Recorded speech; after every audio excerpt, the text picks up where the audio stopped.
if your goal is to make money, let's say your attainment objective is X, why would anybody get into a profession with a cap on earnings?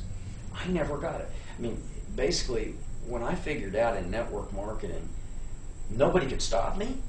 I said, wait a minute, what happens if I get to like 40,000 a month or 50,000 a month? Because in the old days, I couldn't even relate to that. You know, a lot of people watching this will think, 5,000 a month, my life at work. I couldn't even relate.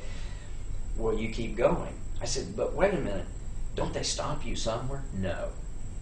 So why would any entrepreneur with aspirations of wealth select a profession with a ceiling over one with no cap? I don't get it. To me, it's almost like the people who don't do network marketing are people who have duh-outs.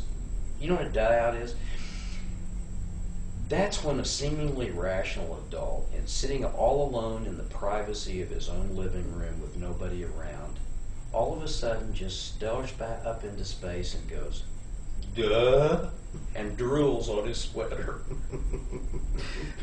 Those are the only people that shouldn't get into network marketing. Right.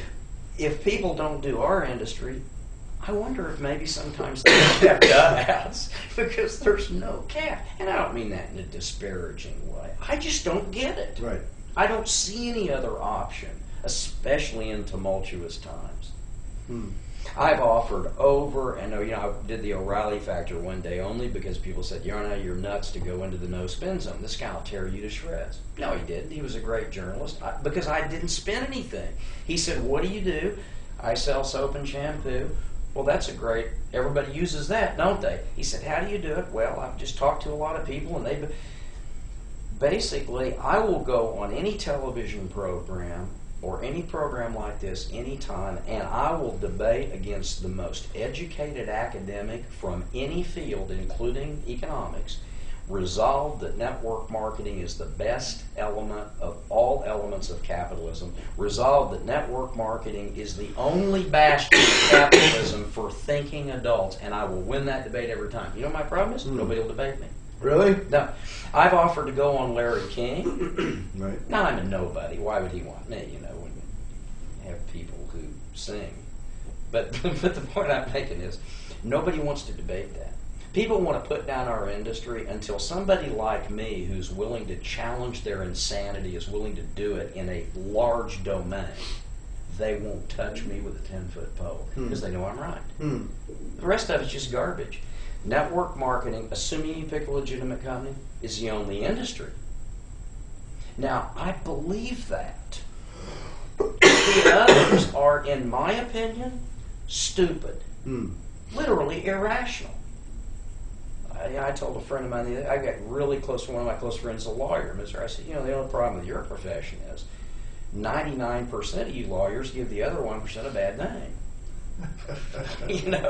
But I said, you could transfer $1 billion to my checking account tomorrow. I'm not going into law, and I'm not going into medicine, and I'm not because I've got the best field in the world, and I'm that adamant about it. And so far, nobody will accept the challenge to debate me on that matter. I think those times are changing. I'll bet you in the next 2 to 5 years we're going to get a lot of people talking about our profession. We are, and not derogatorily. What I'm saying is nobody from traditional capitalism will try to out-argue me when I say networking is the most credible, ethical, authentic profession. That's what I'm saying. I believe it is. And you're right, more people are going to be talking. Yeah. Largely because of the process of elimination. What else are they going to do? Yeah, times are changing. Yes. Big time. Big time. I love that. Well, here's one of my favorite questions. I'm a big fan of defining moments, right? You go through your career, you go through your life.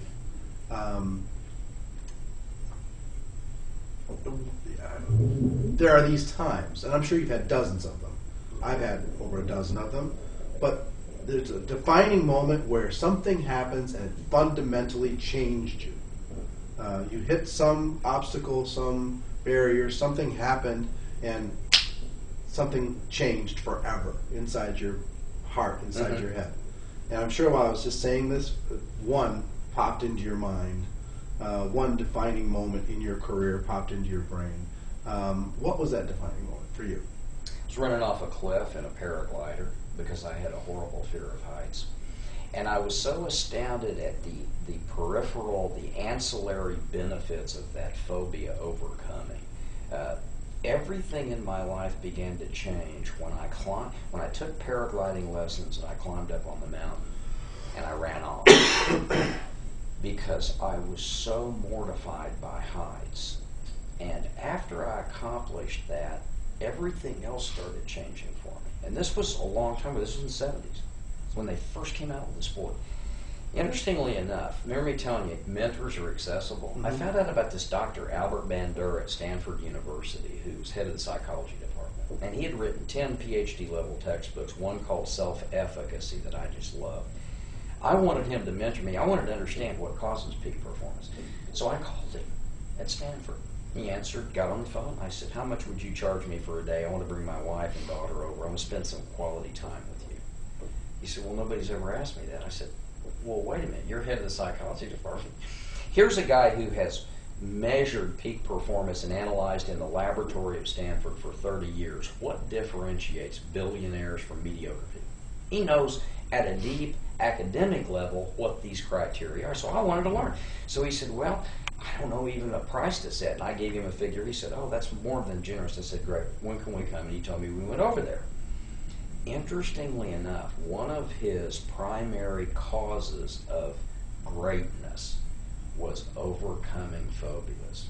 And he learned it when he developed a therapeutic process for helping snake phobics. They'd come in and they'd be literally the kind of people that if they looked through a glass and saw a snake 100 feet away, they'd get cold sweats. A horrible phobia. Immobilized them. He taught them a therapy that got them over their fear, and he made an interesting discovery. In subsequent interviews, when they would come back for post-therapeutic follow-up, he'd say, so, how are you doing with are you still over your, oh yeah, snakes don't scare me. Oh, and by the way, I joined Little Theater, and I'm running for Congress next year. And you know that bum I was married to? I kicked him out. Married my husband.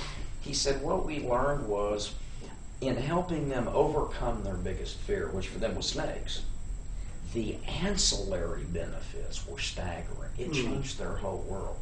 So I can honestly say to you, and I didn't know this at the time until I met Dr. Bender, but the defining moment for me was when I picked the number one fear, and most of us are born, I think, with a fear of heights. When I overcame that, everything changed.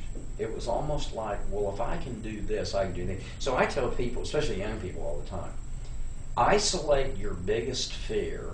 Find yourself a person who's a professional in that domain who can help you overcome that fear and face it head on. Because if you can do that, you can run off a 7,008-foot mountain with a paraglider when you're afraid of heights.